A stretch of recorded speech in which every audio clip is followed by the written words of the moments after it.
अपने पति को दवाई देने, सबके लिए खाना बनाने के चक्कर में आज ममता को काम पर जाने में देरी हो गई।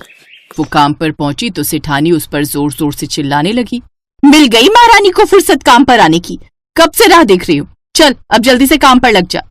जी सेठानी जी। ममता घर के कामकाज में जुट जाती है। कुछ देर बाद, अरे ओ महारानी, तेरे हाथों में क्या मेहंदी लगी हुई है, जल्दी हाथ चला, अभी वो दोनों कमरे भी बाकी हैं। सेठानी जी कर तो रही हूँ, अगर जल्दी जल्दी काम करूंगी तो फिर आप ही कहेंगी कि सफाई ठीक से नहीं हुई। बड़ी जुबान चलने लग गई है तेरी, कल से ना मेरे घर पर काम पर आने की जरूरत नहीं है। मैंने ऐसा कुछ नहीं कहा सेठानी जी, आप मुझ गरीब के पेट पर क्यों लात मार रही हैं? मेरा सारा घर मेरे भरोसे ही चलता है। सेठानी उसे काम से निकाल देती है। ममता रोते हुए घर लौट आती है।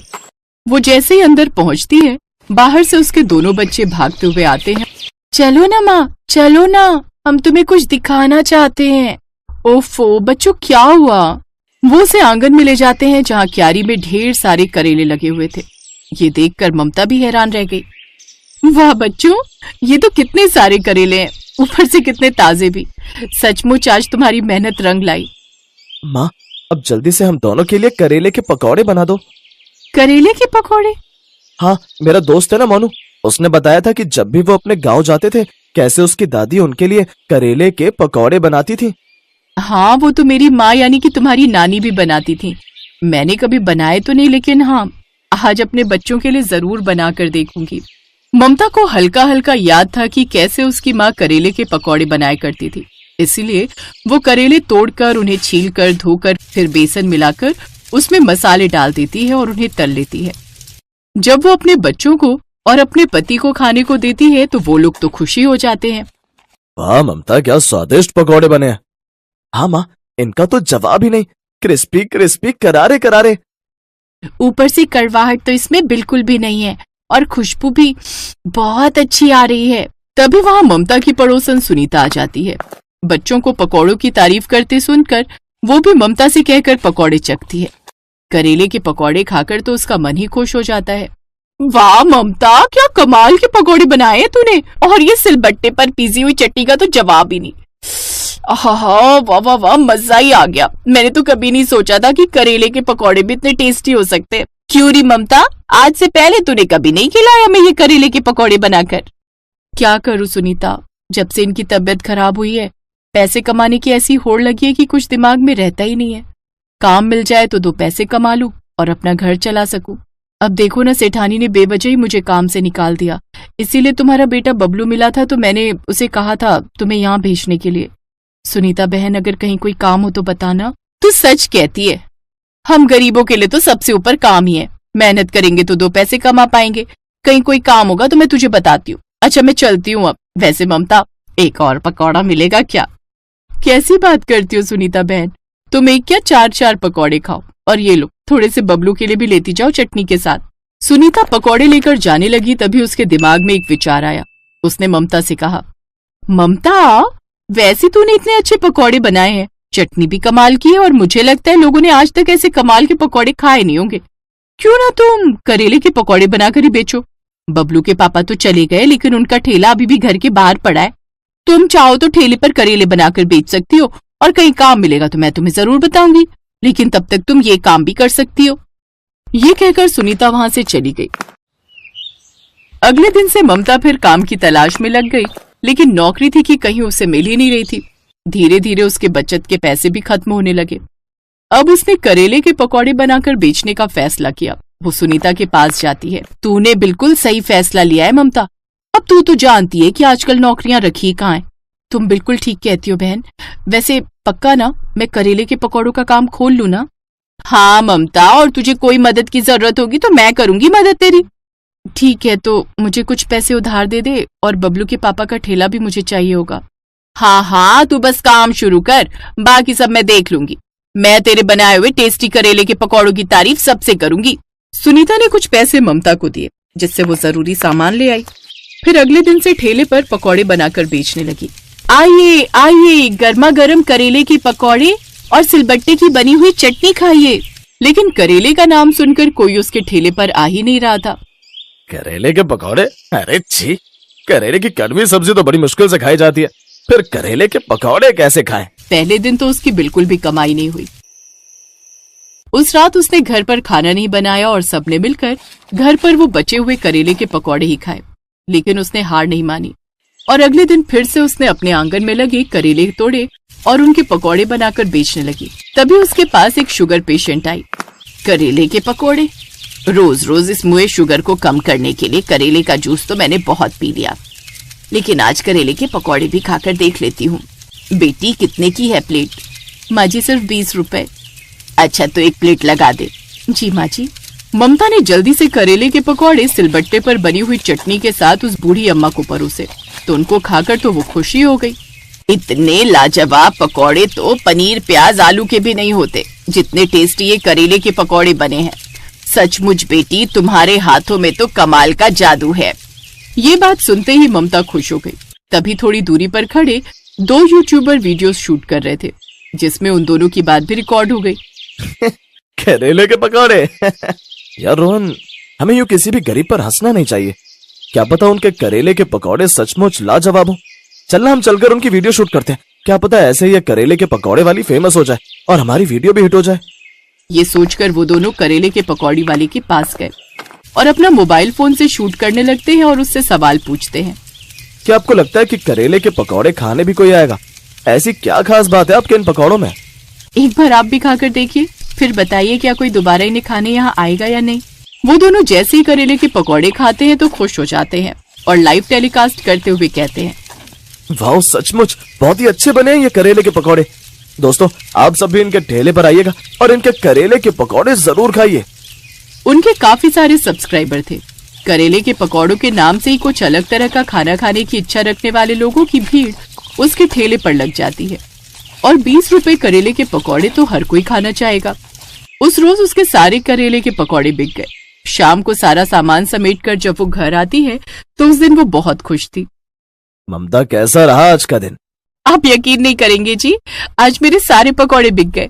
आज जितनी भीड़ थी, अगर कल भी उतनी ही भीड़ रही तो इसके लिए मुझे और पकौड़े बनाकर बेचने होंगे। अगले दिन ममता फिर ठेले पर पकौड़े बेचने लगी। उसके पास अब दूसरे गांव से भी लोग आने लगे। देखिए, मैं बहुत दूर से आई हूँ स्पेशली आपके ये करेले के पकौड़े चखने। ये कड़वे तो नहीं है ना? टेस्टी तो होंगे ना?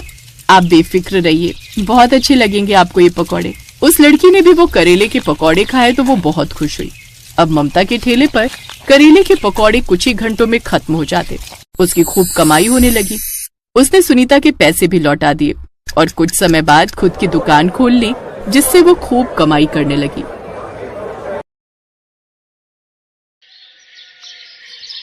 जानकी एक गरीब विधवा महिला थी जो पनीर के पराठे बनाकर बेचा करती थी। ऐसे ही एक रोज जानकी अपना ठेला लेकर घर आती है तो उसका बेटा गौरव उससे कहता है, माँ, आज कितने पैसे कमाए तुमने? मुझे कुछ पैसे दे दो, मुझे अपने दोस्तों के साथ घूमने जाना है। बेटा, कल ही तो तुझे पैसे दिए थे। माँ, आपको तो पता ही है ना कितनी महंगाई है, और वैसे भी मैं आपका इकलौता लड़का हूँ। कल भी ये पैसे मेरे ही काम आएंगे। बेटा, मुझे अभी तेरी शादी के लिए भी पैसे रखने हैं। वो मैं नहीं जानता। एक तो आपने वैसे भी मेरे दोस्तों में मेरी बेइज्जती करवा रखी है। आपको पता है, सब मुझे गरीब पनीर पराठे वाली का बेटा बोलकर कितना चिढ़ाते हैं। आप कुछ ढंग का काम भी नहीं कर सकती हो क्या? बेचारी जानकी रोते हुए चुपचाप उसे कुछ पैसे निकाल कर दे देती है। वो पैसे लेकर गौरव वहां से चला जाता है। हे ऊपर वाले, ये तूने मुझ पर कैसा अत्याचार किया है। पहले मेरे पति को मुझसे छीन लिया, फिर गरीबी की मार मुझ पर डाल दी, और अब मेरे बेटे को अपनी माँ के काम पर शर्मिंदगी महसूस हो रही है। ऐसे ही वक्त गुजरता जाता है। जानकी धीरे धीरे अपने काम से कुछ पैसे जोड़ लेती है। साथ ही दूसरी तरफ गौरव बुरी संगत में फंस जाता है और निधि नाम की एक तेज तर्रार लड़की के प्रेम जाल में फंस जाता है। वो अक्सर गौरव से नई नई चीजों की डिमांड करती थी, जिसके लिए गौरव अपनी माँ से लड़ झगड़ कर पैसे लेता था। एक रोज जानकी काम से लौटते वक्त गौरव और निधि को एक साथ देख लेती है। बेटे, वो लड़की कौन थी और उससे तेरा रिश्ता क्या है? वही जो एक लड़के और लड़की का होना चाहिए। मैं उससे प्यार करता हूँ और उससे शादी करना चाहता हूँ। लेकिन कौन माँ बाप तुझ निकम्मी को अपनी बेटी देंगे? माँ, आप हो तो पनीर पराठे का ठेला लगाकर इतना तो कमाई लेती हो कि मेरा और मेरी बीवी का पेट पाल सको। मुझे कुछ नहीं सुनना। अगर निधि से मेरी शादी नहीं हुई तो मैं अपनी जान दे दूंगा। हाँ, अपने बेटे की खुशी के आगे जानकी झुक जाती है और निधि के माता पिता से जाकर दोनों का रिश्ता पक्का कराती है। कुछ दिनों में वक्रतुंड शादी हो महाकाय जाती है। सूर्यकोटि सम। लेकिन निधि बहुत ही बदतमीज किस्म की लड़की थी। वो अपनी सास जानकी को बिल्कुल भी पसंद नहीं करती थी। एक दिन जानकी, बहू, सारा दिन ठेले पर खड़े रहकर और अकेले काम करके मैं थक जाती हूँ। अब से तू भी मेरे साथ चला कर ठेले पर। दोनों सास बहू अच्छे से मेहनत करेंगे और ऊपर वाले ने चाहा तो अपना ढाबा खोल लेंगे। मैं, और वो भी पनीर पराठे वाले के ठेले पर। सासू माँ, आपका दिमाग तो घास चढ़ने गया है। मैं उस 2 टके के ठेले पर काम करूंगी, वो सिर्फ आपको ही शोभा देता है। सारा दिन घोड़े गधे की तरह काम करती हो, लेकिन फिर भी आपकी इज्जत धेले भर की नहीं है।